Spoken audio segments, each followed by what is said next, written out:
sejahtera, hari ini saya akan membentangkan tentang faktor-faktor dan kesan pemberontakan Boxer di China pada tahun 1899. Gerakan Boxer atau pemberontakan Boxer bangkit di China pada tahun 1899. Gerakan ini berasal daripada ahli kongsi gelap, yaitu tinju yang mengamalkan seni pertahanan tinju dengan gabungan kuasa magis. Pada mulanya, gerakan Boxer muncul untuk mendendami dan mengurangkan orang China yang menganuti agama Kristen.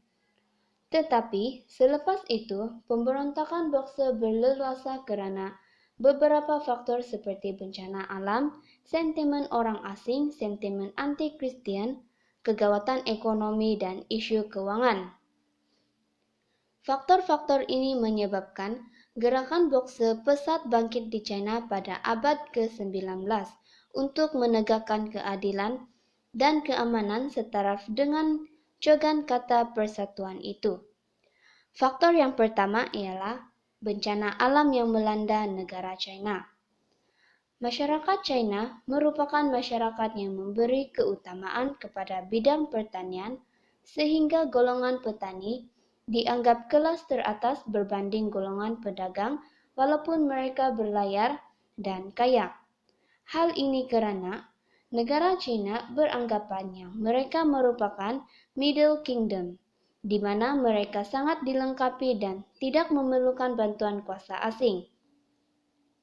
Golongan petani China menjalankan pertanian di sekitar sungai Huanghe karena tanahnya subur dan sesuai untuk pertanian karena sistem pengairan.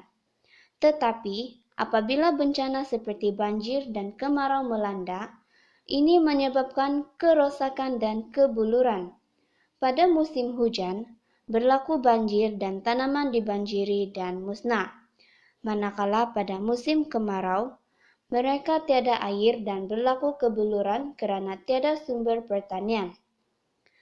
Masyarakat China merasakan hal ini berpunca daripada kedatangan orang asing yang membuat pemodenan. Orang Cina beranggapan yang pembangunan seperti pembinaan landasan kereta api dan pemasangan kabel telegraf menyebabkan kegangguan alam dan menyebabkan dewa-dewa alam mendenda mereka. Faktor yang kedua, sentimen orang asing. Masyarakat China sangat anti orang asing. Hal ini jelas terlihat apabila kerajaan Manchu tidak mengamalkan dasar buka pintu dengan negara luar.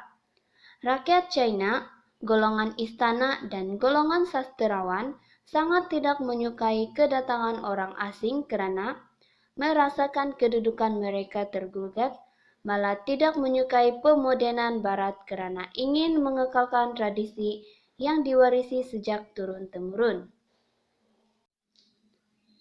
Faktor yang ketiga, sentimen orang Kristen. Mubalik-mubalik Kristen yang berlabuh di China memilih tempat yang strategik seperti pelabuhan Canton, Amoy, dan Shanghai untuk tujuan berdakwah. Hal ini karena di pelabuhan urusan jual beli dijalankan dan ramai orang boleh dihubungi.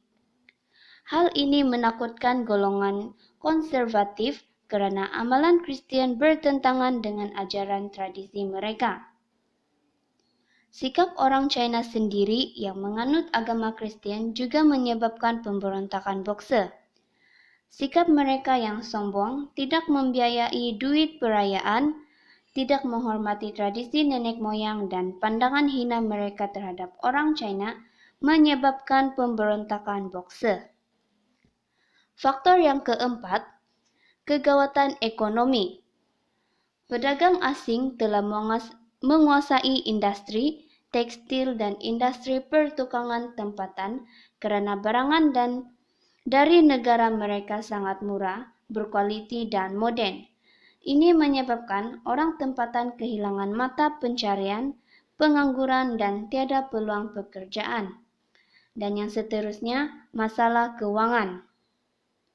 Negara China menghadapi masalah keuangan kerana terpaksa membayar ganti rugi atas kekalahan kepada kuasa barat pada Perang Candu Pertama dan Kedua, iaitu 450 tael dengan 4% selama 40 tahun. Hal ini merugikan dan menyebabkan negara China menghadapi kesulitan. Negara China mengenakan cukai yang tinggi dan ini menyebabkan golongan petani dan penganggur memberontak. Seterusnya, kesan-kesan pemberontakan Boxer 1899, yaitu yang pertama, kemerosotan kerajaan Manchu. Kebangkitan Boxer mendedahkan kelemahan dan kepincangan yang berlaku dalam kerajaan Manchu. Kebangkitan Boxer telah meletakkan asas bagi perubahan yang berlaku dalam politik serta masa depan negara China. Gerakan ini memberi peluang kepada Dr. Sun Yat-sen untuk melancarkan revolusi bagi menumbangkan kerajaan Manchu dan menubuhkan kerajaan Republik di China. Kesan yang kedua, Perang Rusia-Jepun. Pemberontakan Boxer telah meletakkan asas bagi perang antara Rusia dengan Jepun yang tercetus pada tahun 1904. Semasa pemberontakan Boxer, Rusia mengambil kesempatan untuk meluaskan kuasa dan pengaruh di Manchuria. Perkembangan ini membimbangkan Jepun kerana tindakan Rusia bertentangan dengan kepentingan mereka. Hubungan antara Rusia dengan Jepun menjadi semakin tegang apabila Rusia cuba meluaskan pengaruh di semenanjung Korea.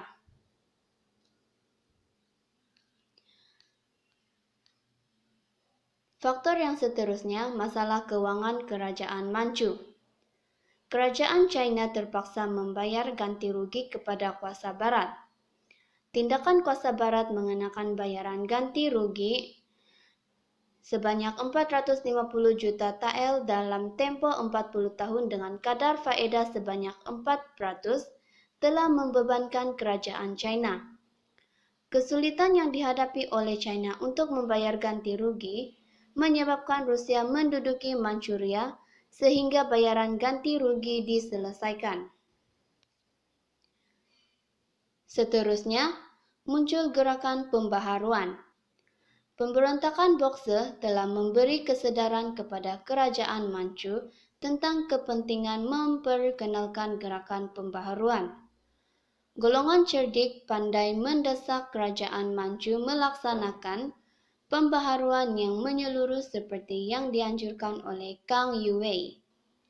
Perkembangan ini menyebabkan kerajaan Manchu memulakan gerakan pembaharuan sebagai langkah untuk menguatkan diri bagi menghadapi ancaman kuasa barat.